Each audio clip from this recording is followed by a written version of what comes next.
This channel does not promote any violence, harmful, or illegal activities. All content provided by this channel is meant for an educational and information purpose only. অনুষ্ঠানটির সহযোগী নিবেদক branded গানের মেশিনের একমাত্র choice স্ট্রোবনি, your hearing aid specialist স্ট্রোবনি।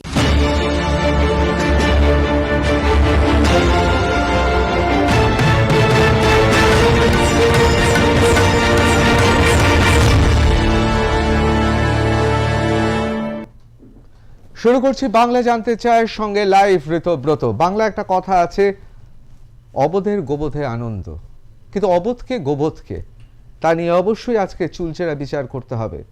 কারণ দিল্লিতে ভারতীয় জনতা পার্টির ২৭ বছর বাদে ফিরে আসায় অনেকে আশান্বিত হয়েছে। এ রাজ্যে যারা তৃণমূল কংগ্রেসের বিরোধী শক্তি তারা নাকি উদ্দীপ্ত হয়ে উঠেছে। আসলে কোনো বিরোধী উদ্দীপ্ত হয়নি, প্রত্যেকেই জানে বাস্তব সত্যটা কি। দিল্লির যে ফলাফল তার আদৌ কোনো প্রতিফলন ঘটবে ২০২৬-এ? কোনো কিছু কি পরিবর্তন ঘটবে? এ নিয়েই আজকে আমাদের বিশেষ অনুষ্ঠান বাংলা জানতে চায়। ২০২৬-এ দিল্লির বিধানসভার ফলাফলের কোনো প্রতিফলন ঘটবে? আমাদের প্রথম প্রশ্ন অবশ্যই দিল্লির নির্বাচন আদৌ, বাংলা জানতে চায় দিল্লির নির্বাচন, তার বিধানসভা নির্বাচনের ফলের আদৌ কি কোনো প্রতিফলন হবে ২০২৬-এ? দ্বিতীয় প্রশ্ন অত্যন্ত গুরুত্বপূর্ণ, তৃণমূল কংগ্রেসকে সরাতে পারে এমন শক্তিতে বিশ্বাস করে না বিরোধীরাও।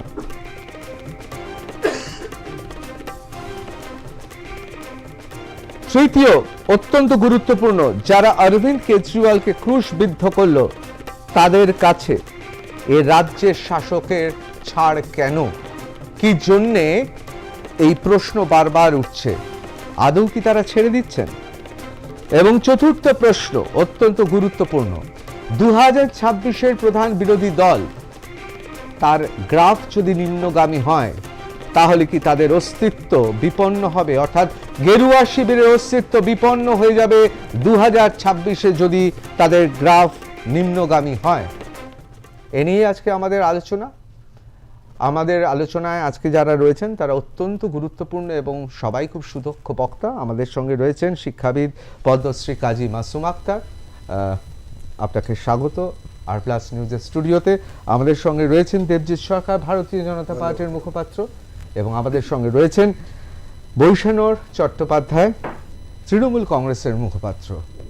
আমাদের সঙ্গে দিল্লি থেকেও একজনকে আমরা রেখেছি, তার কারণ দিল্লি থেকে আমরা নৈবক্তিক নিরপেক্ষ দৃষ্টিভঙ্গিতে বিচারটা চাই, আমরা তার সঙ্গেও কথা বলবো। কিন্তু সবার আগে একবার দেখে নেব যে সত্যি দিল্লির নির্বাচন তা নিয়ে কেন এত কথা চলছে বাংলাতে।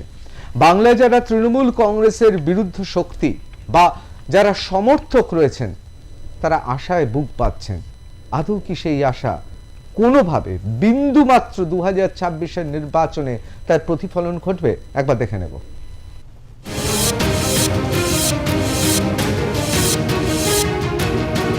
দূষণ, পানীয় জলের অভাব, খারাপ রাস্তাঘাট, দুর্নীতির অভিযোগ। দিল্লিতে 10 বছর শাসনের পর আম আদমি পার্টির হারের কারণ একাধিক। সাধারণ মানুষের প্রতিনিধি হয়ে উঠে আসা অরবিন্দ কেজরিওয়ালের শীষ মহলও ভোটের মুখে অবাক করেছে আপ সমর্থকদেরই। অত্যাধুনিক স্কুল, হাসপাতাল তৈরি, বিদ্যুৎ বিল, বাস ভাড়ায় ছাড় দেওয়ার মতো প্রকল্প করেও আর ক্ষমতায় আসতে পারলেন না কেজরিওয়াল। বরং সমীক্ষায় স্পষ্ট হয়েছে দিল্লিবাসী রাজ্যের চেয়ে কেন্দ্রের প্রকল্পে বেশি খুশি ছিল। ২৯শে জানুয়ারি থেকে ৬ই ফেব্রুয়ারি পর্যন্ত সমীক্ষা চালিয়েছিল লোকনীতি CSDS। ওই সমীক্ষায় উঠে এসেছে নির্বাচনের প্রচার শুরু হওয়ার আগে থেকেই সাধারণ মানুষ তৈরি ছিল রাজ্যের কুর্সিতে কোন দলকে বেছে নেবেন তা নিয়ে। বেশিরভাগ ভোটই গিয়েছে বিজেপির ঝুলিতে। মাত্র ১/৪ ভোটার নিজেদের মনস্থির করেছিলেন ভোটের দিন, অর্থাৎ আপ সরকারের প্রতি অ্যান্টি ইনকামবেন্সি যে জোরালো হয়েছিল তা স্পষ্ট। যা অল্প বিস্তর হলেও রয়েছে বাংলার শাসক তৃণমূল কংগ্রেসের বিরুদ্ধেও। নারদা সারদা পোস্তার সেতু ভাঙা অথবা SSC দুর্নীতির অভিযোগ থাকলেও এখনো পর্যন্ত কোনো কিছুই ভোটের EVM-এ প্রভাব ফেলতে পারেনি। এখন আরজিকর ইস্যুও নাগরিক মুষ্টিমেয় আন্দোলন বলে অনেকে মনে করেন। অন্যদিকে অনেকেই মনে করেন সর্বভারতীয় রাজনীতিতে শাসক গেরুয়া শিবির কখনো চায় না এই রাজ্য থেকে সবুজ শিবির সরে যাক, কারণ ভারতীয় জনতা পার্টি শাসক হলেই বাম কংগ্রেস হয়ে উঠতে পারে ভয়ঙ্কর বিরোধী শক্তি। তাতে আখেরে ক্ষতি দেশে গেরুয়া শিবিরের, কারণ বাম মতাদর্শগত বিরোধী আর কংগ্রেস সাংগঠনিকভাবে দেশে গেরুয়ার শত্রু। সেক্ষেত্রে লেনিনিস্টদের প্রিয় কৌশলই কি ব্যবহার করছে গেরুয়া শীর্ষ নেতৃত্ব? বৃহত্তর স্বার্থে ক্ষুদ্র স্বার্থ বিসর্জন, অর্থাৎ ভারতের মসনদে নিশ্চিন্তে থাকতে বাংলায় আত্মত্যাগ। কিন্তু মূল বিরোধী শক্তি হয়ে থাকার বাধ্যবাধকতা রয়েছে, নতুবা বিপদ। শাসক তো দুরস্ত, বাম কংগ্রেস প্রধান বিরোধী হয়ে গেলেও সমূহ বিপদ। ব্যুরো রিপোর্ট, আর+ নিউজ। এবার সরাসরি আলোচনায় চলে যাব, তার কারণ সত্যি কি তাহলে নরেন্দ্র মোদী এই মুহূর্তে দিল্লিতে আবার জনপ্রিয় হয়ে উঠলেন?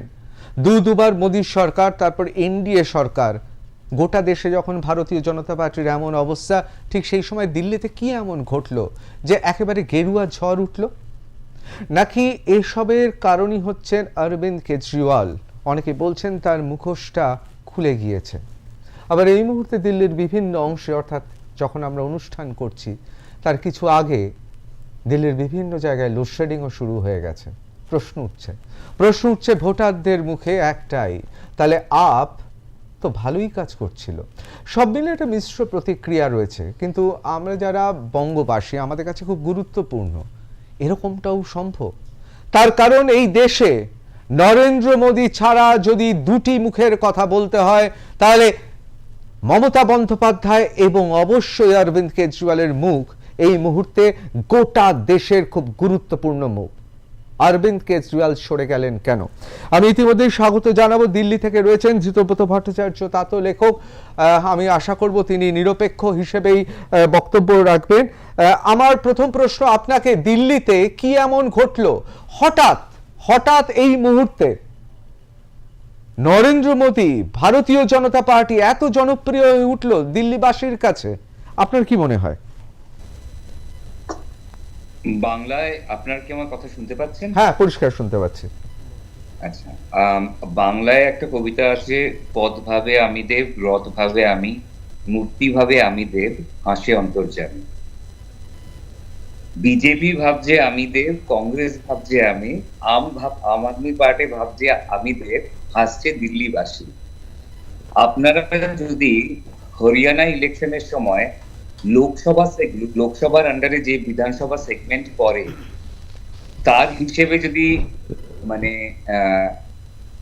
বিধানসভা সিট ভাগ করা হয়, তাহলে 2014 সাল থেকে দিল্লির 7টা লোকসভায় সবসময় বিজেপি পেয়েছে। হ্যাঁ, এই কথাটা অনেকেই ভুলে যাচ্ছে। কিন্তু 2015-14তে যখন অরবিন্দ কেজরিওয়াল পাওয়ারে এসেছিল, তারপর থেকে উনার অনেকগুলো মানে কাজ যেগুলো দিল্লিবাসীদের পছন্দ হয়নি। যদিও উনি সাকসেসফুলি 24 ঘন্টা বিজলি দিয়েছেন, ফ্রিতে পানি দিয়েছেন, জল দিয়েছেন, আর যারা এসি টেসি চালায় না তাদের জন্য অনেক উনি বিদ্যুতের পয়সাটা মানে ইলেকট্রিসিটিটা ফ্রি করে দিয়েছে। কিন্তু এটাও ভাবতে হবে যে 2015-তে উনার ওইসব কাজের ভিত্তিতে 2020-তে উনি জিতেছিলেন। 2020-তে জেতার পর আম আদমি পার্টি নতুন কোনো কিছুই শুরু করতে পারেনি। সব সময় কেন্দ্র সরকারের সঙ্গে রাজ্য সরকারের সম্পর্ক ভালো নয়, লেফটেন্যান্ট গভর্নর আর চিফ মিনিস্টারের সম্পর্ক ভালো নয়। এই দেখে আর আরেকটা জিনিস যেটা সবচেয়ে বেশি দিল্লিবাসীদের মানে আমরা যারা দিল্লিতে থাকি আমাদের খুব বাজেভাবে হিট করেছে, সেটা হচ্ছে 2020-তে জেতার পর দিল্লির সব রাস্তা খোঁড়াখুড়ি করে শীলা দীক্ষিত যেরকম মায়ের মতো দিল্লিকে বাঁচিয়ে রেখেছিলেন, পরিষ্কার রাখতেন, পরিপাটি রাখতেন, সেটাকে একেবারে ধ্বংস করে দিয়েছে। সুতরাং সেই সব জায়গায় দাঁড়িয়ে যখন আমরা দিল্লিবাসীরা দেখলাম যে পলিসি প্যারালাইসিস আর যা যা স্কিম বানাচ্ছে তার প্যারালাইসিস হচ্ছে সেন্ট্রাল গভর্নমেন্ট আর স্টেট গভর্নমেন্টের ঝামেলায়, it's better to have a government which will be able to function. অবশ্যই আমি আপনার কাছে আসছি, আমি একবার দ্রুত চলে যাব, আমি প্রথমেই চলে যাব ভারতীয় জনতা পার্টির মুখপাত্র দেবজিৎ সরকারের কাছে। যদি সত্যি এটা হয়ে থাকে, পরিসংখ্যানটাও তো আমরা তাই দেখছি যে লোকসভা নির্বাচনে বরাবরই ভারতীয় জনতা পার্টির প্রায় 1 দশকের বেশি সময় ধরে একটা তার জনপ্রিয়তা রয়েছে।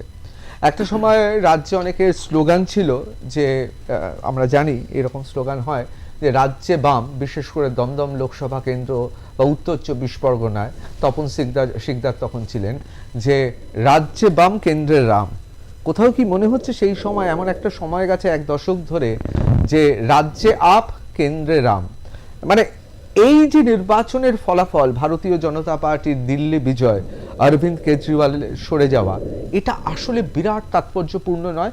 ভারতীয় জনতা পার্টির একটা সহজাত ক্ষমতা ছিল দিল্লিবাসীকে বরাবরই গেরুয়া শিবিরে ধরে রাখা, বিশেষ করে লোকসভা নির্বাচনে।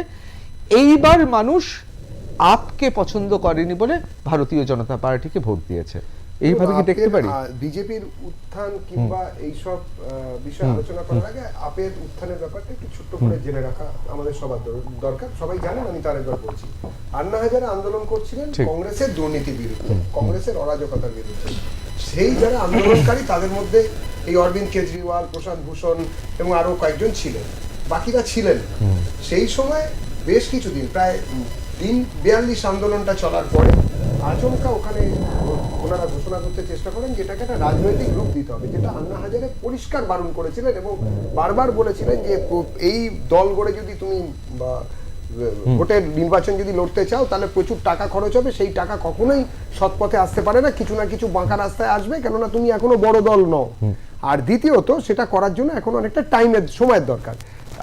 প্রশান্ত বাবু এবং এই আমাদের কেজরি বাবু, এনারা দুজনে এটা শুনলেন না, মাফলার পেঁচিয়ে নেমে পড়লেন, নতুন দল গড়ে আপ হলেন, ঝেঁটা হাতে নেমে পড়লেন। এবং সেটা ছিল পুরোপুরি হোয়াইট কালার একটা পলিটিক্স। দেশের মানুষের কাছে একটা নতুন, বিশেষ করে যারা শহুরে আমরা যুব শক্তি, তাদের কাছে একটা নতুন জায়গা এলো যে বোধহয় একটা কিছু হবে, নতুন কিছু করো, হয় পাহাড় থেকে পড়ো, নয় সাগরে দাও ডুব, মরবে না হয় মরবে, কিন্তু একটা নতুন হবে খুব। তা সেই নতুন খুবের সন্ধানে আমরা সবাই নেমে পড়েছিলাম এবং সবাই বেশ মনে একটা আশা জেগেছিল যে এই দুর্নীতিগ্রস্ত কংগ্রেস এবং পিছিয়ে পড়া বা পিছড়ে বর্গ বিমারু লোকেদের প্রতি গো রক্ষকদের যারা ইয়ে করে, সেই বিজেপির থেকে একটা নতুন কিছু হবে। কিন্তু আলটিমেটলি দেখা গেল যে লঙ্কায় গিয়ে রাবণ হতে দেরি হলো না। লঙ্কায় গিয়েছিলেন হনুমানও, তিনি ফেরত এসেছিলেন, ইনি রাবণ হয়ে গেলেন। প্রত্যেকটা জায়গাতে যে আমরা দেখলাম যে প্রথম যে বড় কেলেঙ্কারি আমরা সামনে দেখলাম সেটা হচ্ছে মদের দোকানের কেলেঙ্কারি। একই মদের দোকানকে 3 বার লাইসেন্স দেওয়া হলো এবং 3 বার ক্যান্সেল করা হলো। এবং সেটা আমাদের বৈষ্ণবদা আছেন, আমরা যারা আইনজীবী, তারা যারা এডির কাজ করি, আমরা জানি মদের লাইসেন্স হচ্ছে কোনো রাইট অ্যাক্রু করে না, এটা একটা ঘটনা, সেই সুযোগটা এরা নিল। দ্বিতীয়ত, এইভাবে টাকা নষ্ট করা এবং সরকারি সম্পত্তি যা যা নয় ছয় করার সবকিছু করলো, করে টোরে তারপরে একটা শ্রেণী যখন সেখান থেকে বিগড়ে গিয়ে সরে গেলেন, তার কিছুদিন পরেই দেখা গেল নিজেদের মধ্যে খেয়াখেই পুরো দস্তুরভাবে হলো, যেটা হওয়া অবশ্যম্ভাবী ছিল। এই আরো একটা জিনিস, গত লোকসভা নির্বাচনে একটা জিনিস পরিষ্কার হয়েছে এবং কয়েকটি রাজ্যের বিধানসভা নির্বাচনে এই জিনিসটি পরিষ্কার হয়েছে, ভারতবর্ষের জনতা তারা আর আঞ্চলিক দলগুলোর উপরে সেইভাবে বিশ্বাস রাখছে না, বা আস্তে আস্তে আঞ্চলিক দলগুলির ক্ষমতা মানে ক্ষয়িষ্ণু। মানে আপনি তৃণমূলকে তো জাতীয় দল হিসেবেই দেখছেন? না, আমি নিশ্চয়ই তৃণমূল জাতীয় দল হওয়ার সাইনবোর্ড নিশ্চয়ই, যখন তৃণমূল যদি আঞ্চলিক দল হয় তাহলে মানে এই রকম রেকর্ড তো ভারতবর্ষে এই মুহূর্তে আর কোনো আঞ্চলিক দলের নেই। দেখুন, বামেদেরও রেকর্ড আঞ্চলিক দল হিসেবেই আমরা মানব, সর্বভারতীয় সিপিআই, সিপিআইএ। আমি বামেদের কথা বলে সময় নষ্ট করব না, দিল্লিতে বামেরা যা ফলাফল করেছে সেটা নিয়ে আমাদের আলোচনা করা উচিত না। আমি একটু বৈষ্ণবদার কাছে চলে যাবো। বৈষ্ণবদা, আপনি কি মনে করেন? পরিসংখ্যান বলছে গ্রেটার কৈলাসে ভারতীয় জনতা পার্টি, সেখানে আমরা দেখতে পাচ্ছি যে বাঙালি যেখানে আছে সেখানে ভোট পেয়েছে বিজেপি। বাঙালির হৃদয়ে পদ্ম ফুটেছে দিল্লিতে, রাজধানীতে। কতটা সংখ্যা এই বাংলার শাসকের মনে কাঁপন ধরাচ্ছে? আমি একটা বলছি আপনাকে যে 2000 কিলোমিটার দূরে দিল্লির নির্বাচনের কোনো প্রতিফলন এই বাংলার মাটিতে পড়বে না। বিজেপি লাফাচ্ছে, এর আগেও 2019-এ আপনারা জানেন কীরকম লাফিয়েছিল। 2021 বলেছিল যে আপকি বার 200 কি পার, তারপর আপনারা দেখেছেন যে কিভাবে ধরাশায়ী হয়েছে। এবারের লোকসভা নির্বাচনে এত কিছু বলার পরেও ওদের সিটটা 18 থেকে 12-তে নেমে গেছে। সুতরাং বিজেপি কি বললো কিছু, যে আমি মমতা ব্যানার্জির কথার সঙ্গে 100% আমি একমত, যে মমতা বন্দ্যোপাধ্যায় যেটা বলেছেন যে 2/3 আসনে নিয়ে আমরা 4র্থবার এখানে জয়ী হব। কারণ আমি যেটা বুঝি, এ বাংলার রাজনীতিতে দীর্ঘদিন থাকার সুবাদে যেটা আমার উপলব্ধি হয়েছে, যে নির্বাচনে করতে গেলে সেইভাবে মানুষের পাশে থাকতে হয়, মানুষের ইস্যু নিয়ে লড়াই করতে হয় এবং বুথ ভিত্তিক মানুষকে খুঁজে বার করতে হয়। কিন্তু গ্রেটার কৈলাসে বাঙালিদের হৃদয়ে কি পদ্ম ফুটেছে? এটা এখন আপনি একটা প্রবাসী বাঙালি, তার বুথ ভিত্তিক আপনি কি বিশ্লেষণ না করে কিভাবে বিশ্লেষণ করলেন তো আমি জানি না। আপনি হয়তো 4টে বুথের নাম বলবেন, কিন্তু আমি আপনাকে দেখিয়ে দেবো অন্যান্য স্টেটে যেখানে বাঙালিরা আছে তারা বিজেপির বিরুদ্ধে ভোট দিয়েছে। তো এই ধরনের কথা মানে আমি পুরোপুরি আপনি দেখাচ্ছেন সেগুলো যে বাংলার ভোটার, এটা সেদিন থেকে শুভেন্দু দেখছিলাম বাজেট গরম করার চেষ্টা করছে। আমি একটা কথা বলি যে আগেরবার লোকসভা নির্বাচনের আগে প্রধানমন্ত্রী এসে 2জন প্রার্থীর সঙ্গে, বিজেপির ক্যান্ডিডেটের সঙ্গে ফোনে প্রাইম মিনিস্টার কথা বলার পর 2জন প্রার্থী 3 লক্ষ 3.5 লক্ষ ভোটে হেরে গেল। একটা ওই সন্দেশখালি নিয়ে বাজার গরম করেছিল, সেখানে বসিরহাটে 3.5 লক্ষ ভোটে হেরে গেল, কৃষ্ণনগরেও হেরে গেল। সুতরাং এই যে হাওয়া গরম করার রাজনীতিতে লাভ নেই। অবশ্যই মানুষ তার দৈনন্দিন অভিজ্ঞতা থেকে তারা জানে যে তৃণমূল কংগ্রেসকে 365 দিন পাওয়া যায়। সুতরাং ওইসব বলে কোনো লাভের লাভ কিছু হবে না। অবশ্যই আমি কাজী মাসুম আক্তারের কাছে যাব। আমি শুধু একবার দিল্লিতে চলে যাব সরাসরি ধৃতব্রত ভট্টাচার্য তাতর কাছে। কোথাও কি এরকম বলা যেতে পারে, বিশেষ করে গ্রেটার কৈলাসে যেহেতু আমরা জানি সেখানে ভারতীয় জনতা পার্টি জিতেছে, আপের প্রার্থী হেরেছেন, কোথাও কি আমরা বলতে পারি যে কোথাও দিল্লির বাঙালির মনে পদ্ম ফুটেছে? দিল্লিতে বাঙালি অবাঙালি ব্যাপারটা সেরকম কাজ করে না। কয়েকটা যেরকম কমিউনিটি এথনিক আইডেন্টিটি কাজ করে, যার গুর্জার, সেটাও অ্যাসেম্বলি ইলেকশনে সেভাবে কাজ করে না। দিল্লির ভোটাররা হচ্ছে স্মার্ট ভোটার। হ্যাঁ, সেই জন্যই আমি প্রথম ওটা বলছিলাম যে ওই রকমভাবে আমি দিল্লিতে যারা ডেলিভারি করতে পারে তাদের রাখা হয়, দিল্লিতে যারা ডেলিভারি করতে পারে না, যারা অজুহাত দেখায়, তাদের ফেলে দেওয়া হয়। এবার দিল্লিতে ম্যাক্সিমাম লোক এখানকার অ্যাকচুয়াল পপুলেশন মানে 300-400 বছর আগে আর এখনকার পপুলেশন সম্পূর্ণ আলাদা। হ্যাঁ, এখানে সেইভাবে কোনো ভোট ব্যাংক, কোনো এথনি ল্যাঙ্গুয়েজ দিয়ে হয় না। কেন at the end of the day দিল্লিতে আমরা করে খাই, আমাদের দেখতে হয় যে আমাদের রাস্তাঘাট কে ঠিক রাখতে পারবে, নিরাপত্তাকে দিতে পারবে। এতে বাঙালি বলে আলাদা করে আমি কিছু মনে করি না। একটা জিনিস বলতে চাই, সেটা হচ্ছে গ্রেটার কৈলাস শিলাদীক্ষিতের সময় যে সুন্দর আবহাওয়া ছিল সেটাকে খোঁড়াখুড়ি করে, সম্পূর্ণ দিল্লি খোঁড়াখুড়ি করে আম আদমি পার্টি 4 সালে দিল্লিতে মানে কবরস্থান বানিয়ে দিয়েছে সিভিক সার্ভিসে। খুব তাৎপর্যপূর্ণ।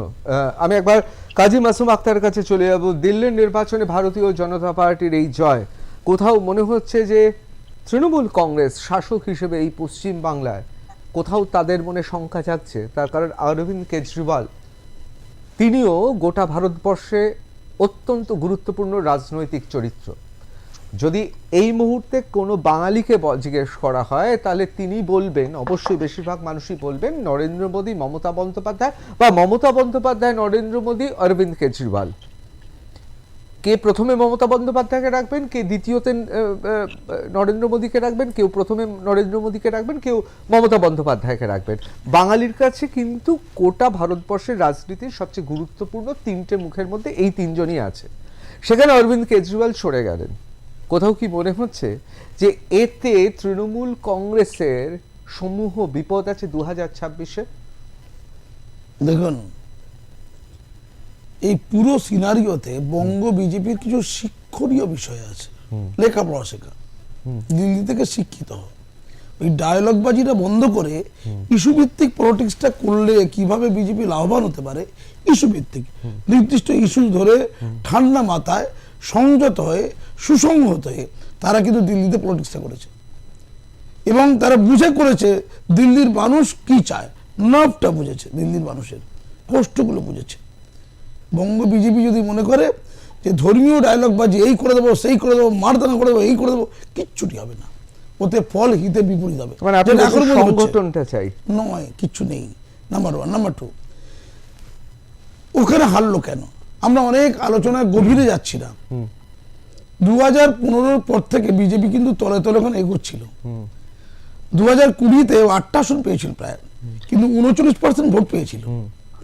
ভোট শেয়ারিংটা বলছে, ভোট শেয়ারিং এখনো যে জিতেছে, ভোট শেয়ারিং এ মাত্র আপের সাথে তফাৎ 2-3%, খুব তফাৎ নয়। কিন্তু বিজেপি এগোচ্ছিল তখন থেকেই, কিন্তু মাটিও তৈরি করছিল কি করলে এগোনো যায়।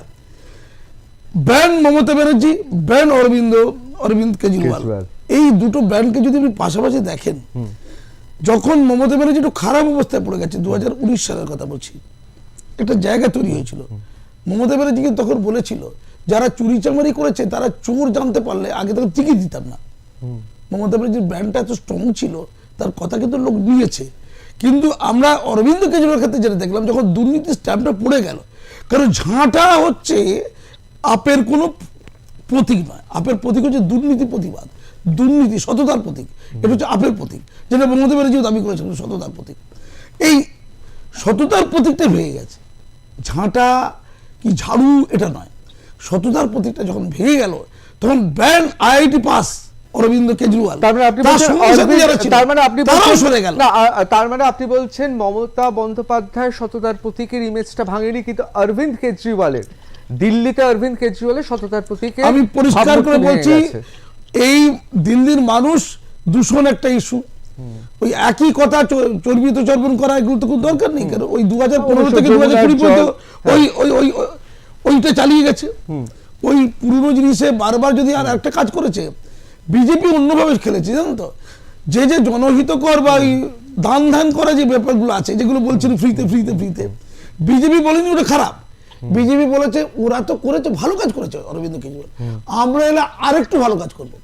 অর্থাৎ যে ওই মনমোহনী দেওয়া, লোকের হাতে তুলে দেওয়া ক্যাশ টাকা বা কিছু ফ্রি, একেবারেই ওরা অস্বীকার করেনি বিজেপি, দিল্লি বিজেপি। তারা বলেছে খুব ভালো কাজ, অরবিন্দ কেজরিওয়াল বেস্ট কাজ করেছে, আমরা আরো দেবো, আরো একটু বেশি দেবো, কারণ আমরা কেন্দ্রে আছি। ক্লিয়ার? আরেকটা হিন্দুত্ববাদ, এই যে বিজেপি সম্পর্কে অভিযোগ করছে কি ওরা উগ্র হিন্দুত্ববাদ, কিন্তু ওখানে অরবিন্দ কেজরিওয়াল যে সফট হিন্দুত্ববাদের কথা বলে, সফট হিন্দুত্ববাদ, নরম হিন্দুত্ববাদ, ওটা মুসলমানদের সরিয়ে দিয়েছে।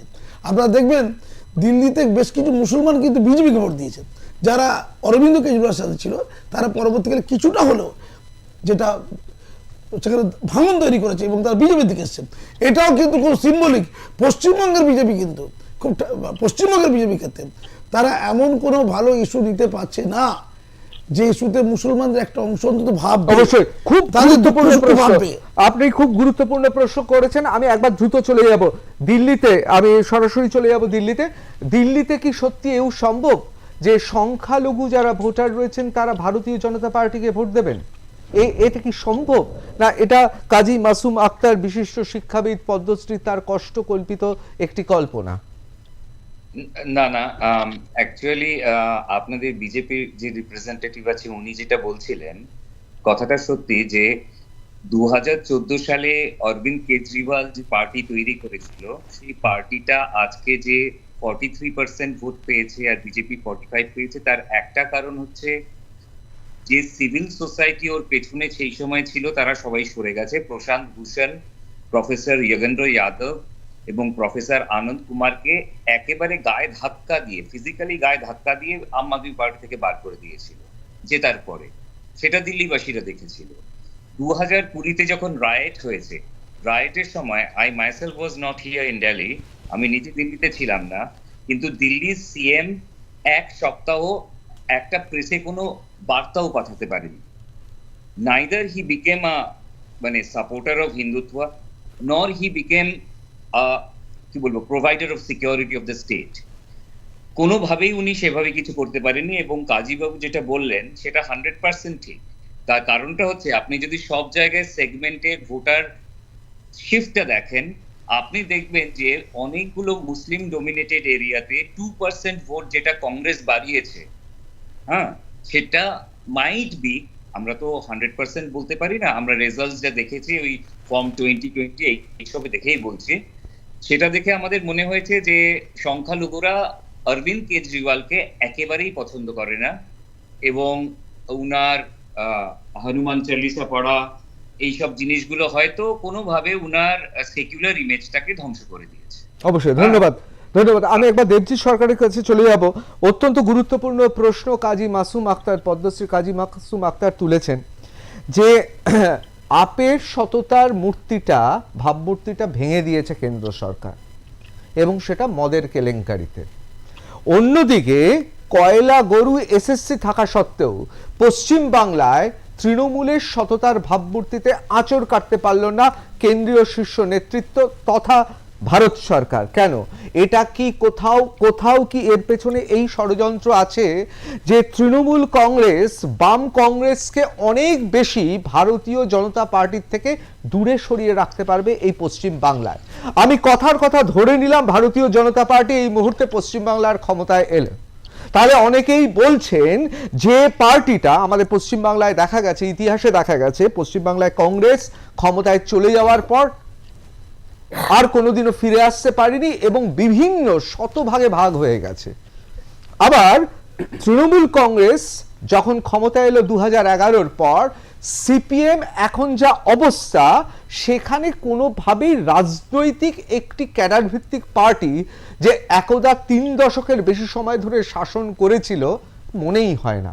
সেক্ষেত্রে ভারতীয় জনতা পার্টি ক্ষমতায় চলে এলে তৃণমূল কংগ্রেস দুমড়ে মুচড়ে শেষ হয়ে যাবে। পশ্চিম বাংলার বুকে বাম, যাদের কোনো ক্ষমতা নেই গোটা দেশ জুড়ে, কিন্তু মতাদর্শগতভাবে সাংঘাতিক কথা বলে, ধর্ম এবং রাজনীতিকে আলাদা করে, এবং মাছ যেমন জল ছাড়া বাঁচতে পারে না, আমাদের দেশেও কিছু রাজনৈতিক দল আছে যারা ধর্ম ছাড়া যারা বাঁচতে পারবে না, ধর্ম তাদের অক্সিজেন, তাদের ক্ষেত্রে মতাদর্শগতভাবে শত্রু, একেবারে সাপে নেউলে সম্পর্ক। অন্যদিকে সাংগঠনিকভাবে শত্রু হচ্ছে কংগ্রেস। তাহলে বিজেপি যদি সরকারে আসে, এ রাজ্যে প্রধান রাজনৈতিক প্রতিপক্ষ বিরোধী শক্তি হিসেবে সিপিএম এবং কংগ্রেস থাকবে। তার তুলনায় অনেক বেশি সাবালক, অনেক বেশি নৈপুণ্য বাম এবং কংগ্রেসকে চিরতরে রাজনীতি করা বন্ধ করতে তৃণমূল। সেই জন্যে মার্কসিস্টরা যাকে বলেন, লেনিনবাদীরা যাকে বলেন, ক্ষুদ্র স্বার্থ বিসর্জন দিয়ে বৃহৎ স্বার্থকে প্রতিষ্ঠা করা, সেই জন্য ভারতবর্ষের মসনদে শান্তিতে বসবাস করতে হলে তৃণমূলকেই রাখতে হবে পশ্চিম বাংলায় শাসক, এবং দ্বিতীয় হিসেবে বিজেপিকে থাকতে হবে, এবং এই নাটকটা চালিয়ে যেতে হবে দশকের পর দশক। কি বলবেন দেবজিৎ সরকার? দু একটা বিষয় বলা দরকার। প্রথম কথা হচ্ছে ভোটার, আমরা অনেকেই বলে থাকি, আমরা মানে যারা রাজনীতির আঙিনায় ঘোরাফেরা করেন, রাজনীতি করা যারা প্যাশন বলে মনে করেন, তাদের মধ্যে অনেকেই এরকম মনে করেন আমার ভোটার তোমার ভোটার। ভোটার কারোর এরকমভাবে হতে পারেন না। ইস্যু ভিত্তিক সমর্থন, ভোটাররা যত সাবালক, গণতন্ত্র সাবালকত্ব লাভ করবে, তত ভোটাররা কোনো রাজনৈতিক দলের, সাধারণ ভোটার, আমি সদস্য সমর্থকদের কথা বলছি না, তারা গোলামি করবে না, তারা ইস্যু ভিত্তিক সমর্থন করবেন। যদি কালকে বিজেপি ভালো কাজ করে তাহলে বিজেপি ভালো আবার ভোট পেয়ে দিল্লিতে জিতবে। যদি বিজেপি কাজ না করেন তাহলে নির্বাচনে হলে বিজেপিকে সরতে হবে। এটা একদম দেওয়াল লিখন স্পষ্ট। এই মুহূর্তে ভারতীয় যে জনগণের মানে গণতান্ত্রিক যে পরিস্থিতি, তাতে এটা স্পষ্ট। কিন্তু মুশকিলটা হচ্ছে, আপনারা আমাকে বলুন তো, আপনার কাছে আমি জানতে চাইছি, সবাই জানেন, যিনি দিল্লিতে আছেন, যে দিল্লি থেকে আমাদের সঙ্গে রয়েছেন, তার কাছেও জানতে চাই, এত বড় একটা ইলেকশন হলো, দিল্লি হচ্ছে সারা ভারতবর্ষের ক্যাপিটাল, এবং সেখানে দাঁড়িয়ে সমস্ত দেশ বিদেশের সমস্ত চিত্র সাংবাদিকরা কভার করেছে। একটা লেন্স ভেঙেছে, দেখাতে পারবেন? একটা জায়গায় কেউ কাউকে একটা টোকা মেরেছে, চুল ধরে টেনেছে, দুটো থাবড়া মেরেছে, চড় মেরেছে, সাদা থান পাঠানো, রাত্রেবেলায় বুথ জ্যাম করা, বা ওখানে মাস্কেট নিয়ে লোক দৌড়চ্ছে, লুঙ্গির তলার থেকে পিস্তল বেরিয়ে আসছে, কচু বলে লাথি মেরে ফেলে দিচ্ছে, ইত্যাদি। তার মানে কি? না আমি বলছি তার মানে হচ্ছে কংগ্রেস আমলে তার মানে জ্যোতি বসুকে একদম না, বাংলার কালচারে তৃণমূলের প্রার্থীকে কেশপুরে বার করে দেওয়া হয়েছে, সেখানে আমি আবারও বলি, তৃণমূল আমলে ছাপ্পাবাজি হয়েছে, আমি আবারও বলছি, বাংলার পরম্পরা তো, আমি আবারও তো এখানে বলছি, রাজনীতি বিহারের থেকে বলছি না। পরম্পরা যদি ধরেন তাহলে ইউপি বিহারের পরম্পরা না, বাংলা UP বিহার পরম্পরা হয়, থেকে অনেক আগে গিয়েছিল, না, না, কিন্তু এখন এখন আর UP সেটা বিহার হচ্ছে না। না, ওটা নিয়ে কথা বলে সুতরাং লাভ নেই। আমি এটা বলছি আমাদের- যেখানে নির্বাচন হবে গণতান্ত্রিক পদ্ধতি মেনে সেখানে আমরা এইসব নিয়ে আলোচনা করতে পারি, যে ভোটাররা ভোট দিতে, যেখানে শহর কলকাতায় হাজার হাজার ভোটার তারা নিজেদের আবাসনে গেটে তালা লক করে বসে আছেন, বাইরে থেকে তালা দিয়ে দিয়েছে, তারা ভোট দিতে যেতে পারছে না। সেখানে আমরা এখানে গণতন্ত্রে বাংলায় কি হবে, গণতান্ত্রিক পরিস্থিতি, তার থেকে আসুন না গণতন্ত্র সিরিয়ায় এলে কি হবে তাই নিয়ে একটু আলোচনা করি, লেবাননে কি হবে তাই নিয়ে আলোচনা করি, বাংলাদেশে কি হবে তাই নিয়ে একটু আলোচনা করি। কিন্তু মণিপুরে এখন বাধ্য হয়ে আপনাদের মুখ্যমন্ত্রীকে সরাতে হচ্ছে।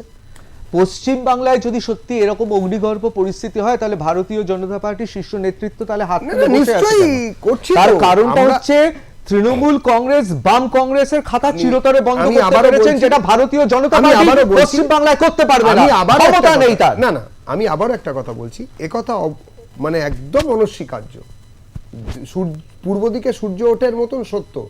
মমতা বন্দ্যোপাধ্যায় এই রাজ্য থেকে বামেদের সরিয়েছেন, মমতা বন্দ্যোপাধ্যায় আন্দোলন করেছেন, সেই সময়ে অগ্নিকন্যা যথার্থ তিনি করেছেন, কিন্তু মমতা বন্দ্যোপাধ্যায়ের যে পরিবর্তন এবং তার সরকারের যে পরিবর্তনের যে অভিমুখ, সব থেকে বড় কথা যে তোষণের রাজনীতি এবং দুর্নীতি দুটো পাশাপাশি চলেছে, এটাও বাংলার মানুষকে কতদিন সহনশীলতার মাত্রা অতিক্রম না করে ভোট দিতে না পারাকে মেনে নেবে, সেটা মমতা ব্যানার্জিকেও সতর্ক হতে হবে এবং তৃণমূল কংগ্রেসকেও সতর্ক হতে হবে। আর বিরোধী দলের কাজ আই ওপেনারের, বিরোধী দলের কাজ ফ্লোরে বলা, বিধানসভার তারা চিৎকার করবেন এবং রাস্তায় দাঁড়িয়ে তারা আন্দোলন করবেন। বিরোধী দলের সমর্থক, বিরোধী দলের বিচারধারা সেইভাবে কাজ করছে, কিন্তু সাধারণ মানুষ তাদেরকেও চিন্তা করতে হবে যে দিল্লির লোকেরা যদি ফ্রিতে সবকিছু পেয়েও, অনেক কিছু নাগরিক পরিষেবা, মহিলাদের বাসে উঠলে 1 পয়সাও দিতে হতো না, ফ্রিতে বিদ্যুৎ পেতেন একটা জায়গা অবধি, যেটা মমতা বন্দ্যোপাধ্যায়ের এখনো পর্যন্ত পশ্চিমবঙ্গ দিতে পারেননি, দিতে পারা সম্ভব নয়, আপনাদের রাজ্য অনেক অর্থনৈতিকভাবে পিছিয়ে ইত্যাদি শুনি, কিন্তু এত কিছু ফ্রিতে পাওয়ার পরও দিল্লি যদি বদলাতে পারে তাহলে দুটো 500 টাকার নোট পেয়ে এই সরকারকেও বদলে দেওয়া যায়। অবশ্যই। আমি এবার কাজী মাসুম আক্তারের কাছে যাচ্ছি। আপনার কি মনে হচ্ছে যে আমাদের এই আলোচনাটা আমরা যেভাবে নিয়ে যাচ্ছি, কোথাও বাম আর কংগ্রেসকে আটকানোর জন্য বঙ্গ বিজেপির থেকে কেন্দ্র শীর্ষ নেতৃত্ব, যাদের গোটা ভারতবর্ষ নিয়ে চিন্তা ভাবনা করতে হয়, পৃথিবীর বৃহত্তম গণতান্ত্রিক পার্টি যারা, এবং সত্যি তো তাই, তাদের মসনদ রক্ষা করতে হলে বাম কংগ্রেসকে দূরে সরাতে গেলে পশ্চিম বাংলায় তৃণমূলের বিকল্প তো আর কেউ নেই, এবং সেটা তারাও বোঝেন, এবং সেই কারণে ম্যাচ ফিক্সিং এর মতো পলিটিক্সে এমন একটা পরিস্থিতি সৃষ্টি করা হয় যাতে তারা দ্বিতীয় থাকে আর প্রথম থাকে তৃণমূল কংগ্রেস, এবং এটাই আপাতত ভবিতব্য পশ্চিম বাংলার। জাতীয় রাজনীতিতে বিজেপির যে বাধ্যবাধকতা, সেখানে মমতা ব্যানার্জি অনিবার্যতা লুকিয়ে আছে। জাতীয় রাজনীতিতে 29টি আসন, পরিষ্কার কথাবার্তা। আর যারা ওই নাচছে দিল্লির ঘটনায়, মনে রাখতে হবে, ডেমোগ্রাফিটা মনে রাখতে হবে যে দিল্লিতে মাত্র 70টা হচ্ছে বিধানসভা কেন্দ্র, আর 1.5 লক্ষের মতো ব্যক্তি, পশ্চিমবঙ্গে 270, আর 10 কোটিরও বেশি, এই 1.5 লক্ষ বলছি, 1.5 কোটি, এখানে 10 কোটি, ফলে 5% বিজেপির ভোট, হিন্দু ভোট আর কি, বাড়লে ওখানে যতটা সহজ, পশ্চিমবঙ্গে কিন্তু ততটা সহজ নয়, খুব ঠান্ডা মাথায় বুঝতে হবে। ফলে পশ্চিমবঙ্গের যে পলিটিক্স, সেই পলিটিক্সের ক্ষেত্রে যেগুলো করতে পারতো, যেমন উন্নয়নের কথা বলছি, উন্নয়নটা বিজেপি কিন্তু ওখানে দেখাতে চেয়েছে যে আমরা কি কি উন্নয়নগুলো করতে পারি, আর ওরা কোথাও কোথাও অবনয়নটা করছে, দুর্নীতিকে ধরে দেখিয়েছে, এবং সেই দুর্নীতি থেকে কি করে মুক্ত হওয়া যায় সে কথা ওরা দেখিয়েছে। আমাদের এখানে কি দেখছি, আমরা দেখছি আবাস যোজনার দুর্নীতি, বিজেপি লোকেরা কেউ লড়াই করতে যাচ্ছে না। আমরা দেখছি এখানে তিলোত্তমার জন্মদিন নিয়ে তোলপাড় হচ্ছে, ওইদিকে নারকেল ডাঙাতে সংখ্যালঘুদের জায়গায় জ্বলে পুড়ে গেল, ওখানে কেউ যায়নি। আমার কয়লা আছে, গরু আমি আছে, আপনাকে বলছি পশ্চিমবঙ্গের মাটিতে বিজেপি, এই তো গল্প, ক্ষমতায় আসা, এই তো গল্প, পরিষ্কার বলছি 35% আর 65%, এই ইকুয়েশনটা, অঙ্কটা দিল্লিতে খাটে না, এটা পশ্চিমবঙ্গে খাটে, পশ্চিমবঙ্গের মাটিতে খাটে। কি করলে 35% ব্যাপারটা ভাবনা চিন্তা করা যাবে, কি করলে 35%টা তৃণমূলে যাতে না যায় সেই বন্দোবস্ত করা যাবে, সেই চিন্তা কিন্তু নেই। হিন্দু তুমি এক হও, সবকা সাথ সবকা বিকাশ ডো, রাষ্ট্রবাদী মুসলমান চাই না, সংখ্যালঘু মোর্চা চাই না। আর সংখ্যালঘু মোর্চা থাকলে তার প্রেসিডেন্ট হবে যে 99% সংখ্যালঘুদের নেতৃত্ব দিচ্ছে মুসলমান, তারা নয়, যারা 1% নেতৃত্ব তারা। আমি আপনাকে খুব সবিনয়ে প্রশ্ন করছি, দেখুন আপনি অত্যন্ত আমার শ্রদ্ধেয় মানুষ, পদ্মশ্রী কাজী মাসুম আক্তার, কিন্তু আবার আপনি শিক্ষারত্নও পেয়েছেন পশ্চিমবঙ্গ সরকার থেকে। মানে আমি আপনাকেই একমাত্র চিনি যিনি পশ্চিমবঙ্গ সরকার এবং ভারত সরকারের দুটোই খেতাব পেয়েছেন। কোথাও কি সরস্বতী পুজোতে মাননীয় মন্ত্রী শশী পাজা আপনার বিদ্যালয়ে যাওয়ার পর থেকে আপনি কি একটু ঘুরে দাঁড়িয়েছেন? এটা বা আপনাকে ভারতীয় জনতা পার্টির সংখ্যালঘু সেলের পুরো দায়িত্ব দেওয়া হয়নি, এটার জন্য কি আপনি ঘুরে দাঁড়িয়েছেন? উনিও আমাকে একটু আগে কথা বলতে কি যেন প্রো বিজেপি এটা ভাব নিচ্ছিল নাকি। না, আমি কোন দলের কোনোটাই নই, কিন্তু আমি যেহেতু শাসক দল, রাজা তুমি উলঙ্গ, যে ক্ষমতায় এই বাংলার মাটিতে বসে সরকারি দায়িত্ব পালন করে, মানে সরকার পোষিত জায়গায় দায়িত্ব পালন করে, এই সত্য কথা বলার জন্য যে মেরুদণ্ড লাগে, সেই মেরুদণ্ড মনে হয় কিঞ্চিত আমার আছে। এটা আজকে নয়, বাম আমল থেকে বলে যাচ্ছি। বিজেপি কোনোদিন ক্ষমতা হলে বিজেপিকে ছেড়ে কথা বলবো না, মুশকিল হচ্ছে দেখে দেওয়া। আমার প্রশ্নটা অন্য জায়গায়। সরস্বতী পুজো বলছেন, যেখানে এক অসহিষ্ণু বাতাবরণ, আমি আমার নেতৃত্বে ছোট্ট যেখানে সরস্বতী পুজো হতো, বিশাল বিপুল ভাবে সরস্বতী পুজো করেছি, এতটাই তার এফেক্ট হয়েছে। মাননীয় মন্ত্রী শশী পাজা তিনি অনুষ্ঠানে গিয়ে গর্ব অনুভব করেছেন, তিনি কৃতজ্ঞতা জ্ঞাপন করেছেন। এটা তো একটা আপনি এরকম কাজ আগে করেছেন, জাতীয় সঙ্গীত এবং জাতীয় পতাকার প্রতি আপনার শ্রদ্ধা এবং তার জন্য আমি সাধুবাদ জানাই। একটা কথা বলছি, দল রাজনীতি এসব পরের কথা, দায়বদ্ধতা হচ্ছে আসল কথা। আমি পরিষ্কার করে বলতে চাই যে পশ্চিমবঙ্গে বিজেপি যে পলিটিক্সটা করছে, বঙ্গ বিজেপি বলছি, যেভাবেই হোক করছে, একদিকে সিবিআইয়ের ভূমিকা, ইডির ভূমিকা আমরা দেখতে পাচ্ছি, ঢুকছে আর বেরোচ্ছে, ঢুকছে আর বেরোচ্ছে আমরা দেখতে পাচ্ছি। পাশাপাশি যে ভুল পলিটিক্স, আমি বারবার করে বলছি, ওখানেও যদি 200, আপনি ভুল পলিটিক্স কেন বলছেন? এটাই তো জাতীয়বাদী রাজনীতিতে যারা রাষ্ট্রের বিরুদ্ধে কথা বলে, যারা বাইরে থেকে বিভিন্ন মতবাদকে প্রবর্তন করতে চায়, কাটা দিয়ে কাটা তোলা বলে লেলিনের একটা কথা আছে, সেক্ষেত্রে তো ভালো কাজই চলছে পশ্চিমবঙ্গে। গাণিতিক হিসাব বলে একটা হিসাব আছে, ভোটটা একটা অঙ্কের উপর নির্ভর করে, অঙ্কের উপরে। এই যে বিজেপি ওখানে বাড়ছিল, এটা কিন্তু নজর করে, তখন 8টা আসন দেখছিল, তখন 39% বিজেপি আছে কিন্তু দিল্লিতে, এটা বুঝতে হবে। কিন্তু আপনার পোশাক গেরুয়া, আমার পোশাক হচ্ছে সবুজ। আপনি পরীক্ষা দিচ্ছেন 65 নম্বরের উপরে, আমি পরীক্ষা দিচ্ছি, মানে আমি মমতা ব্যানার্জি 70 নম্বরের উপরে, এই সরি 100 নম্বরের উপরে। 100 নম্বর যদি আমার কোশ্চেনকে আমি ফলো করতে যাই, আমি সেখানে 45 পাবো, খুব সহজ। আর 65-র মধ্যে আপনাকে 45 পেতে গেলে অনেক কঠিন। পশ্চিমবঙ্গের রাজনীতিটা ঠিক এই জায়গায়। অবশ্যই অবশ্যই আমি একবার চলে যাই বৈশানদার কাছে। বৈশানদা, উন্নয়ন উন্নয়ন উন্নয়ন, আমরা এটা তো অস্বীকার করতে পারি না। হয়তো অনেক নান্দনিকতায় অনেকের বিতর্ক আছে, কিন্তু পার্ক থেকে শুরু করে রাস্তাঘাট, আলো জল, একদিকে যেমন পশ্চিমবাংলায় হয়েছে, এটা তো অস্বীকার করতে পারি না। হ্যাঁ, নান্দনিক ব্যাপারে অনেকের অনেক প্রশ্ন আছে, এটা সাদা নীল না হয়ে অন্য হতো, আমি সে প্রশ্নে যাচ্ছি না।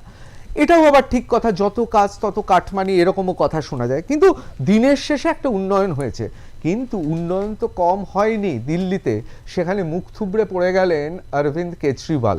কোথাও কি মনে হচ্ছে উন্নয়নটা যদি 2026-এ কাজ না করে, তাহলে ব্যাক টু স্কোয়ার ওয়ান?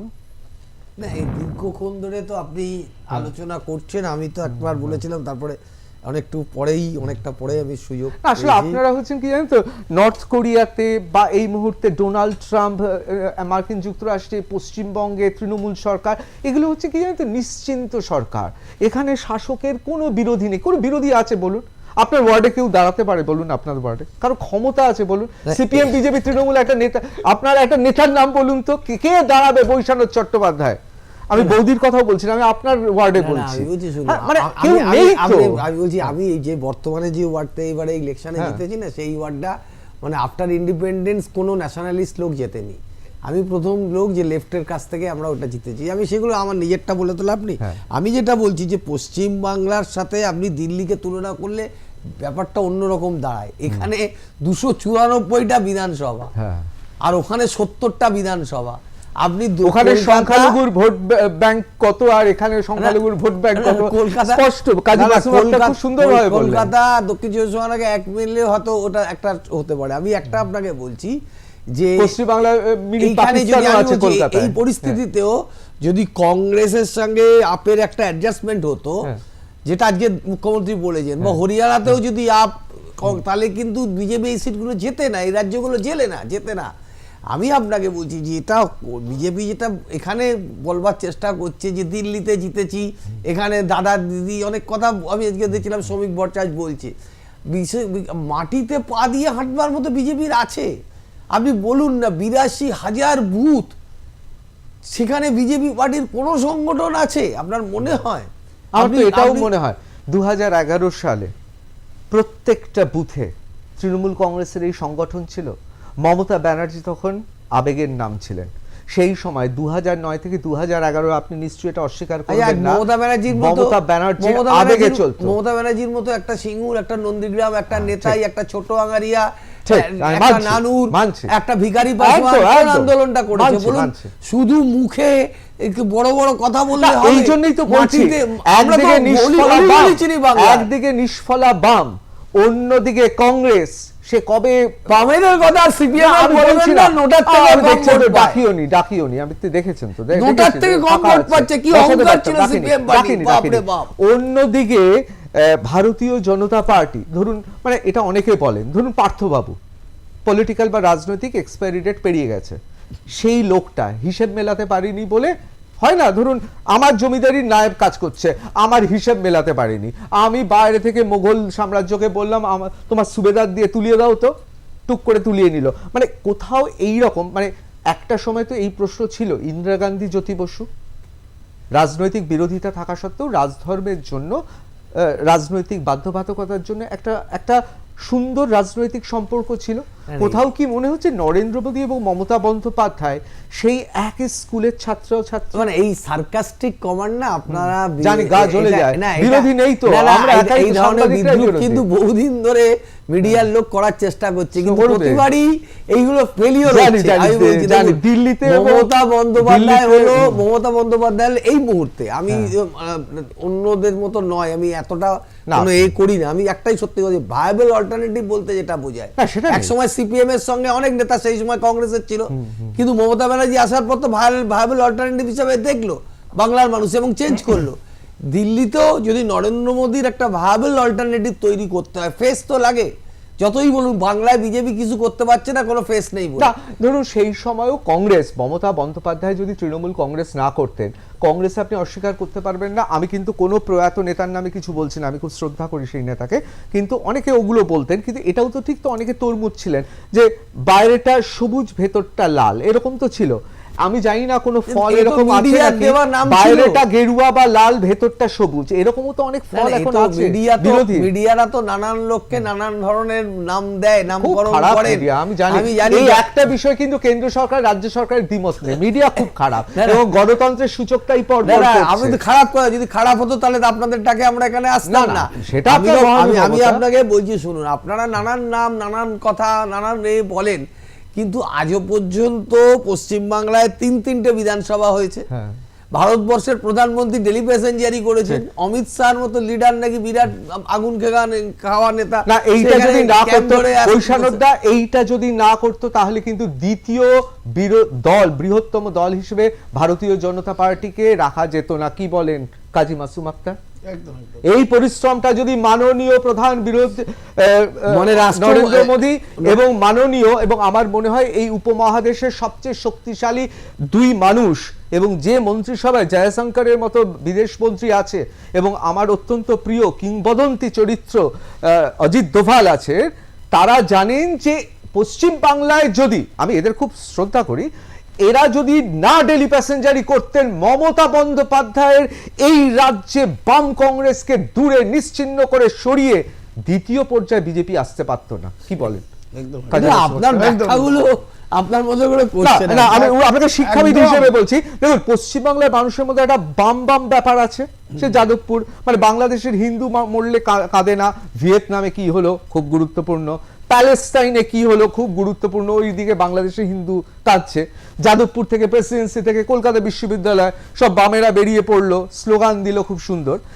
এই হেন পশ্চিম বাংলায় ভারতীয় জনতা পার্টিকে দ্বিতীয় জায়গায় পৌঁছানো চারটিখানি কথা তো নয়। দেখুন দুটো গল্প আছে, এক হচ্ছে মমতা ব্যানার্জি বামেদেরকে হারিয়ে ক্ষমতার অরিন্দে এসছে, তারপরে যে বামেরা বেঁচে ছিল দিল্লির নেতৃত্ব ভালো করে বাংলায় এসে ওদেরকে প্রায় নিশ্চিহ্ন করে, আর উনারাও ফিশ ফ্রাই খেলেন, একদম ফিশ ফ্রাই করে খাচ্ছেন। কিন্তু এখনকার যে প্রশ্ন যে দিল্লির সাথে পশ্চিমবঙ্গ 26 ইলেকশন, এইটি তো মূল কথা। আমি পরিষ্কার করে বলছি এখনো পর্যন্ত বিজেপি যে স্ট্যান্ড আর মমতা ব্যানার্জি যেটা জায়গায় দাঁড়িয়ে আছে, 35% মুসলিম ভোটের একটা অংশ সিপিএম এ ছিল, কিছুটা কংগ্রেসে ছিল, কিছুটা আইএসএফ এ ছিল। বিজেপির মাহাত্ম্যে, বিজেপির উদারতায় এই সকলে চলে গেছে এখন তৃণমূলে, আর তিনটে দলে নেই। এটা পরিষ্কার করে বলে দিচ্ছি, আমি এই টোটাল কমিউনিটার সেন্সটা বুঝি, ওদের নার্ভসটা বুঝি। এমন কিছু কিছু কথাবার্তা যেগুলো ওই গায়ে মারে না আপনি মোড়ল, একদম উড়িয়ে দেবো পুড়িয়ে দেবো, হিন্দু তুমি এক হও, এটা বলার কাজটা কিন্তু দিল্লিতে করেনি। দিল্লিতে ওই আলোচনা করেনি, দিল্লিতে উন্নয়ন অবনয়ন এই আলোচনা কর্মসূচি ছিল, এবং দিল্লিবাসীকে বোঝানোর চেষ্টা করেছিল শান্তভাবে, ভদ্রভাবে, সংযতভাবে, কর্মসূচি ভিত্তিক, ইস্যু ভিত্তিক, যে কি করলে তোমাদের আর একটু বেশি কল্যাণ হবে। ওরা গ্রহণ করেছে, দিল্লিবাসী নিয়েছে, কিন্তু এখানে সংখ্যালঘুদের 35% মানুষকে আতঙ্কিত করাটাই যোগ্যতা মনে করা হচ্ছে। এই আতঙ্কিতকরণের মধ্য দিয়ে কেউ যদি মনে করে আরো 5% হিন্দু ভোট চলে আসবে, আমি পরিষ্কার করে বলছি ওটা মূর্খের স্বর্গে বাস করা। কারণ এখানে 35 বছর ধরে 34 বছর বাম সরকার ছিল, কিন্তু বাংলাদেশে হিন্দু করতে পারে না, তারা ভোট দেবে না। কিন্তু কাজী মাসুম আক্তার, বাংলাদেশে ধরুন আরো যদি হিন্দুদের ওপর অত্যাচার বাড়ে, আরো হিন্দু যদি নিহত হয়, আরো হিন্দু বাঙালির যদি বাড়ি ধ্বংস করা হয়, তাহলেও কি পশ্চিম বাংলায় ভাবাবেগ জাগবে না? দেখুন একটা কথা বলবো, যে মুসলমান নেতাগুলো গরম গরম কথা বলে জুট ভাগা বলছিল, ভাগনীতিতে ফেলে দেবো বলছিল, এতে কি পশ্চিমবঙ্গের রাজনীতিতে হিন্দু ভোট কি ঐক্যবদ্ধ হলো? হতে পারে, একটু হতে পারে, কিন্তু সর্বভারতীয় ক্ষেত্রে হিন্দু রাষ্ট্র কি করে গঠিত হয় ওই দিকটা ধাবিত হল, অন্যান্য রাজ্যের ক্ষেত্রে বলছি। আর উল্টো দিকে ওই হিন্দু তুমি এক হও, এর সুফল পেল মমতা ব্যানার্জি। আপনি অঙ্কটা বুঝুন শুধু, তাহলে এদের চিৎকার চেঁচামেচিতে সুফল পাচ্ছে সর্বভারতীয় বিজেপি বা আরএসএস, আর ওই যে হিন্দু তুমি এক হও এর সুফল পাচ্ছে মমতা ব্যানার্জি। আর বাংলাদেশের কথা বলছে আর দুটি দলের ক্ষতি হচ্ছে, আর দুটি দলের। আমি একবার দেবজিৎ সরকারের কাছে চলে যাবো। দেবজিৎ, কি মনে হচ্ছে 2026টা তাহলে দ্বিতীয় বৃহত্তম দল হিসেবে থাকবেন এক প্রকার নিশ্চিত, কিন্তু শাসন ক্ষমতায় থাকবে তৃণমূল কংগ্রেস। অপরদিকে কোথাও বাঙালি হিসেবে গর্ব হচ্ছে অরবিন্দ কেজরিওয়াল, তিনজনের মধ্যে একজন ছিলেন, এখন ছিটকে পড়লেন। সুতরাং এই মুহূর্তে বাঙালি হিসেবে আমরা গর্বিত। নরেন্দ্র মোদী যদি না থাকেন তাহলে মমতা ব্যানার্জি হবেন ভারতবর্ষের একমাত্র মুখ। কোথাও গর্বিত? ঋতুদা, কয়েকটা বিষয় সোজাসুজি বলার আছে, অনেক হলো, মানে সেই অবশ্যই সেই কাকাবাবু সন্তুর একটা সিনেমাতে ছিল না, গুরুম করে গুলি করার পরে চা টি হলো, সার্কাস হলো, এবারে দাও মানচিত্রটা। তো মানচিত্রটা তো এরমভাবে আর প্লাসের ইয়েতে বসে আমরা দেব না। আমি একটা দলের সরকারি মুখপাত্র, তো তার একটা পদ্ধতি আছে। কাজীদা শ্রদ্ধেয় এবং বৈশ্বনাথ দাও আমার থেকে বয়োজ্যেষ্ঠ, শ্রদ্ধেয়, আর রাজনীতির আঙিনায় অনেক আগে এনাদের যাতায়াত, আমি এখানে অর্বাচীন। কিন্তু আমি একটা কথা বলতে পারি যে প্রথমত মুসলমানদের প্রতি ভীতি সঞ্চার এটা আমার পার্টি করেনি, এটা নয় বাংলায় অন্তত। এটা তো অভিযোগ আছে বাঙালি হিন্দুর মন বোঝে না বিজেপি। মুসলিমদের প্রতি কোনো ভীতি সঞ্চার আমরা করিনি। আমাদের কাজ হচ্ছে যে যাদের উপর অত্যাচার হয়েছে, সোজা কথা, ভারতীয় জনতা পার্টির তরফ থেকে একটা কথা বলতে পারি যে দিল্লির রাজনীতি আর বাংলার রাজনীতিতে একটাই ফারাক, বড় ফারাক। দেশভাগে দিল্লি ভাগ হয়নি, দেশভাগে বাংলা ভাগ হয়েছে। আপনি হরিয়ানা ভাগ হয়নি, উত্তরপ্রদেশ ভাগ হয়নি। হাজার হাজার লোক ওপার থেকে রাত্রির বেলায় জানতে পারেনি যে এটা ওর দেশটা পাকিস্তান হয়ে গেছে। হাজার হাজার লোক ইসলামী গুন্ডামির সামনে দাঁড়ায়নি। আজকে 10ই ফেব্রুয়ারি, আজকে গোপাল পাঁঠার মৃত্যুদিন, গোপাল মুখার্জির। তিনি যদি সেদিন না থাকতেন তাহলে গ্রেট ক্যালকাটা কিলিং হতো, এবং যা হয়েছিল ভিক্টোরিয়াতে, ভিক্টোরিয়া কলেজে, রাজাবাজারে বা অন্যান্য জায়গায়, সেই জিনিসের পরে বাংলার মধ্যে আজকে এই কলকাতায় বসে স্টুডিওতে আমি বিজেপির মুখপাত্র বৈশ্যদা বা তৃণমূলের মুখপাত্র আর পদ্মশ্রী পাশে বসে থাকতেন, এটা হতো না। কি হতো? আমি হয়তো ইয়ের থাকতাম, আওয়ামী লীগের হতাম, উনি অন্য দলের হতেন, আর উনি ওই হুকুমতে পাকিস্তানের কোনো খেতাব পেয়ে এখানে বসতেন। সুতরাং এই রাজ্যে যে বসে আছি তার কারণ প্রচুর বাঙালির আত্মবলিদান। আমি কাজীদাকে বাঙালি বলেই মনে করি, কিন্তু প্রচুর লোক আমাদের মধ্যে এরকম আছে যারা বাঙালি আর বাঙালি এই পার্থক্যে বিশ্বাস করে। খুব গুরুত্বপূর্ণ সেই কথা বলেছেন। বিশ্বাসের পরিপ্রেক্ষিতে দুটো কথা বলি। 26-এর নির্বাচন এখনো দেরি আছে, কিন্তু তিনটে জিনিস পরিষ্কার। এক, তোষণের রাজনীতিতে কে কতটা এগোবে, কে কতটা এগোবে, এবং উল্টো দিকে সেই তোষণের রাজনীতিকে নিরসন করার জন্য কে কতটা এগোবে, এটা 1 নম্বর। 2 নম্বর হচ্ছে দুর্নীতি কতটা টলারেন্স, আমাদের এই রাজ্যের মানুষ দুর্নীতিকে কতটা টলারেট করবে। ধরে নিন বিজেপি দুর্নীতির সঙ্গে হাত মিলিয়েছে, ধরে নিন আজকে যেটা আপনি বলছেন যে কেন্দ্রে আর রাজ্যের মধ্যে একটা কোনো রাজনৈতিক বোঝাপড়া হয়েছে, বাংলার মানুষ বসে থাকবে? বাংলার মানুষ বসে থাকবে? বসে তো থাকবে না, তারাও তো একটা কিছু ভাববে। কিন্তু তাদের তাহলে কি আপোষ করবে তারা দুর্নীতির সঙ্গে, যেহেতু সবাই দুর্নীতি। খুব গুরুত্বপূর্ণ কথা বলেছেন। আমি আর এবার- 3 নম্বর, বাংলাদেশে যে হিন্দু নিপীড়ন চলছে, আর আজকে যা শোনা গেছে যৎসরসের টাকা কে কোথায় কিরাম পেয়েছে, এখানেও সব রাজীব গান্ধী ফাউন্ডেশনও নাকি টাকা পয়সা ঘোরাফেরা করেছে। তো এই ব্যাপারেও বাংলার মানুষ ভাববে, কারণ বাংলার মানুষও তো ভারতবর্ষের মধ্যে। অবশ্যই এবং শেষ পর্যন্ত মানুষই কথা বলবে। বৈশানরদা, আমি বলছি যে একটা তাহলে যতটা আলাদা নিশ্চিন্ত রাষ্ট্র, ভাবছিলাম ততটা বাংলাদেশ নয়। একটা আলাদা রাষ্ট্র, ভারতবর্ষ একটা আলাদা রাষ্ট্র, আমরা একটা অঙ্গরাজ্য। এখন বিজেপি যদি মনে করে কেন্দ্রীয় সরকারে রয়েছে তারা, যদি ওখানে কিছু হয়ে থাকে কেন্দ্রীয় সরকার কোনো ব্যবস্থা নিল না, ওইটাকে দেখিয়ে বাংলায় মানুষের ক্ষমতা দখল করবো একটা অঙ্গরাজ্যে, এই রাজনীতি কিন্তু বাংলায় টিকবে না। আমি আপনাকে এখানে আজকের ডেট লিখে 10ই ফেব্রুয়ারি 2025 বলে দিয়ে গেলাম, পরের বছর তো নির্বাচন 2026, আপনি মিলিয়ে নেবেন যে বাংলায় কিন্তু এই ভাগাভাগির রাজনীতিটা চলে না। এই উত্তপ্ত একটা কথা বলে দিলাম, শুধু একটা অরবিন্দ ঝগড়া লাগিয়ে দিলাম। অরবিন্দ কেজরিওয়াল, মনীষ সিসোদিয়ার মতো টপাটপ যদি তুলে নেয় তখন কে তুলে নেবে?